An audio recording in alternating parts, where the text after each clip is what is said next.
दोस्तों, किसी ने बड़े कमाल की बात कही है कि अभिमान कहता है कि मुझे किसी की जरूरत नहीं है, और अनुभव कहता है कि समय आने पर मिट्टी की भी जरूरत पड़ती है। नमस्कार दोस्तों, फिर से एक बार स्वागत है हमारे एसपी हिंदी कहानी चैनल में। दोस्तों, एक बड़ी छोटी सी कहानी। पुराने जमाने की एक लड़का सेठ जी के यहाँ नौकरी करता था। सेठ जी ने एक दिन उसको काम पर से निकाल दिया। लड़का उदास हो गया क्योंकि वह लड़का बेरोजगार हो चुका था। वह उदास होकर के गांव की ओर जा रहा था। गांव की सड़क पर अचानक से उसे किसी की आवाज आई कि इस गांव में कोई मजदूर मिलेगा। लड़का ने पीछे पलट करके देखा तो एक बाबा जी कंधे पर 3 झोले लेकर के चले आ रहे थे। लड़के ने पूछा, क्या काम है बाबा? तो बाबा जी ने कहा, देखो बेटा, मेरे पास में 3 झोले हैं। यह सबसे बड़ा है और बहुत भारी है। मुझे दूसरे गांव तक जाना है। उस झोले को लेकर के कोई मेरे साथ उस गांव तक पहुंचा देता तो मैं उसे 3 सोने के सिक्के देता। लड़के ने कहा, बड़ा अच्छा सौदा है, तो अभी काम से निकला हूं, काम मिल गया। लड़के ने कहा, ठीक है, मैं लेकर के चलूंगा। नौजवान हट्ठा कट्ठा लड़का, उसने वो लड़का झोला अपने कंधे पर टांग लिया, चलने लगा। बाबा जी बीच बीच में उसे देख रहे थे। लड़के को लगा कि इनको शक हो रहा है। मैं झोला लेकर के भाग जाऊंगा, मैं क्या करूंगा इसका? लड़के ने बाबा से पूछा, बाबा इसमें क्या है? बड़ा भारी लग रहा है। बाबा जी ने कहा, बेटा इसमें तांबे के सिक्के हैं। लड़के ने कहा, अच्छा ठीक है बाबा। इसके बाद लड़का आगे की ओर चलने लगा। आगे जाते जाते एक नदी मिला। लड़का नदी में पार करने लगा तो बाबा जी ने इसी किनारे पर खड़े थे। तो जो लड़का था उसने पूछा, क्या हो गया बाबा, आप क्यों नहीं आ रहे हैं? बाबा जी ने कहा, बेटा मेरे पास में अभी भी 2 झोले हैं, और अगर गलती से मेरा पाँव फिसल गया तो मैं नदी में डूब जाऊंगा। तुम मेरी कोई मदद कर दो। तो लड़के ने कहा, अब क्या करना है? बाबा जी ने कहा, एक और झोला ले लो, मैं तुम्हें 3 और सोने के सिक्के दूंगा। लड़के ने कहा, वाह बढ़िया सौदा है। इसने दूसरा झोला भी ले लिया। अब लड़के के पास में 2 झोले थे। थोड़ा आगे चला तो लड़के ने पूछा कि बाबा जी एक बात बताइए कि दूसरे वाले में क्या है? बड़ा भारी लग रहा है। बाबा जी ने कहा, बेटा इसमें चांदी के सिक्के हैं। लड़के ने कहा, अच्छा। वो जो बुजुर्ग थे बार बार उसके लड़के पर नजर रखे हुए थे कि लेकर के भाग न जाए, और उस लड़के ने समझ गया था कि बाबा शक की निगाह से मुझे बार बार देख रहे हैं, तो उससे रहा नहीं गया। आखिरकार वह पलटा और उनकी तरफ और कहने लगा कि आप मेरी बात सुनिए, आप मुझे चोर समझ रहे हैं? आपको लग रहा है कि मैं झोले लेकर के भाग जाऊंगा? मैं कहीं नहीं जाऊंगा। मैंने जीवन में ईमानदारी निभाई है। आज मुझे ईमानदारी से निकाल दिया गया क्योंकि सेठ जी घोटाला करने के लिए कह रहे थे, पैसा में हेर फेर करने के लिए कह रहे थे। मैं ऐसा काम नहीं कर सकता। मैं ईमानदार रहना चाहता हूँ, इसलिए मुझे काम पर से निकाल दिया गया।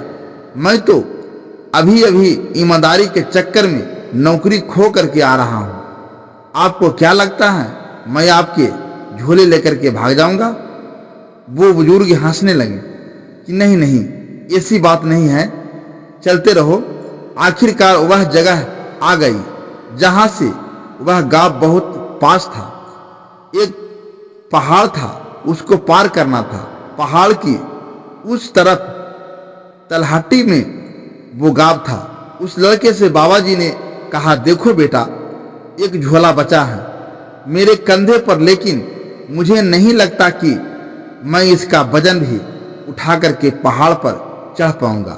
मैं अकेले ही पहाड़ चढ़ जाऊंगा, बहुत काफी है।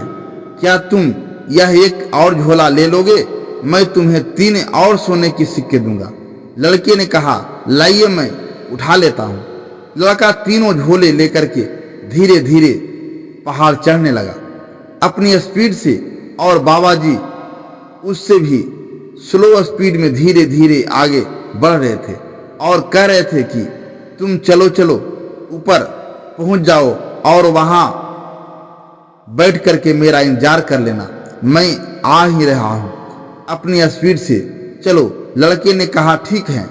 उसने थोड़ी और स्पीड बढ़ा ली, और जब वो आधा पहाड़ चढ़ चुका था तो उसके दिमाग में बुरा विचार आया। उसे लगा कि यह बाबा बुजुर्ग मेरा क्या कर लेगा अगर मैं तीनों झोले लेकर के भाग जाऊं तो।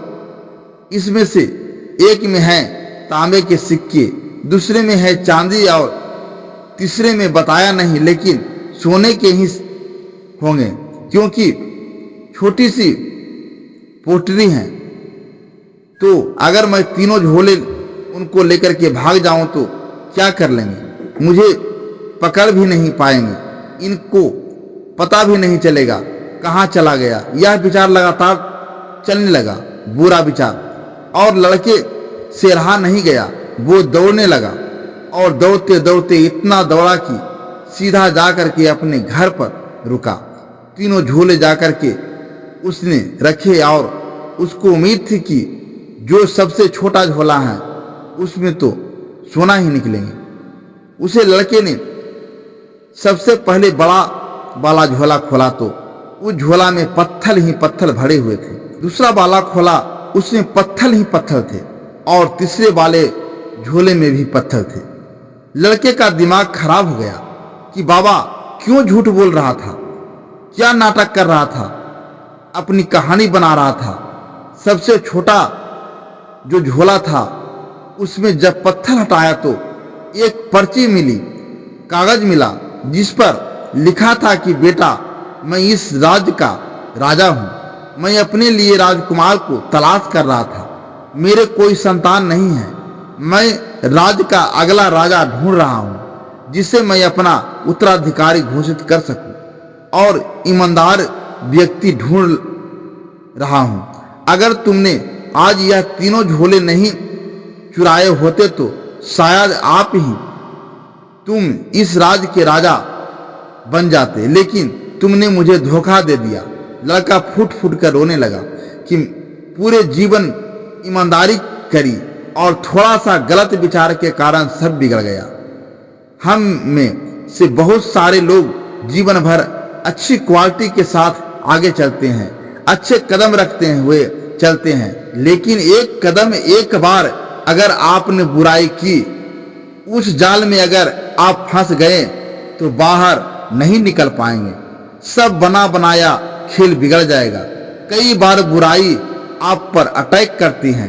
रावण जो है हमला करता है, उस अंदर के रावण को अपने ऊपर हावी मत होने दीजिए, वरना जिंदगी भर की मेहनत पर पानी फिर जाएगा। जब भी आप पर बुराई हावी हो, उस मोमेंट में याद कीजिए कि आप जीवन भर ईमानदारी क्यों निभाते आ रहे थे। एक बार फिर से वही बात कहता हूं कि कर दिखाओ ऐसा कि दुनिया करना चाहे आपके जैसा। दोस्तों, अगर यह कहानी आपको अच्छा लगा हो तो हमारे वीडियो को लाइक शेयर अवश्य करें, और इसी तरह की कहानी सुनने के लिए हमारे चैनल को सब्सक्राइब जरूर करें। धन्यवाद।